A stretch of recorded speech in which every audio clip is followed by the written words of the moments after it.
இன்றைய தினம் கர்த்தராகிய இயேசு கிறிஸ்து உங்களுக்கு அருளிச் செய்த 1860 வருடத்தின் வேதாகம வசனம். புஸ்தகம் யாக்கோபு 5 அதிகாரம் 9 வசனம்.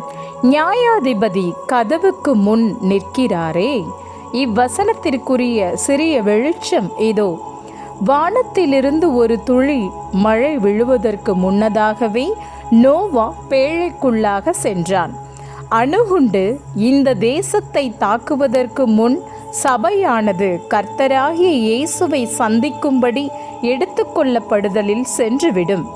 நிலவை சுற்றும் செயற்கை கோள்களும் ஏவுகணைகளும் பொருத்தப்பட்டு வெடிக்கச் செய்யும் பொறியாமை இழுக்கப்பட காத்திருக்கிற தூதர்கள் யாவரும் அதை வெடிக்க வேண்டும் என்ற நோக்கத்தோடு நின்று கொண்டிருக்கிறார்கள்.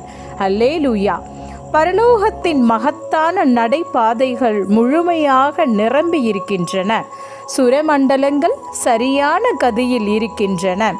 இசைக்கருவிகளை இசைக்க கூட்டம் ஏற்கனவே பயிற்றுவிக்கப்படுகின்றன. அவனுடைய வருகைக்காக காத்து கொண்டிருக்கிற ஜீவனுள்ள தேவனுடைய சபையானது வீட்டிற்குள் திரும்பும் நேரம் மிகவும் சமீபமாயுள்ளது. ஒவ்வொரு காரியமும் ஒழுங்கில் உள்ளது.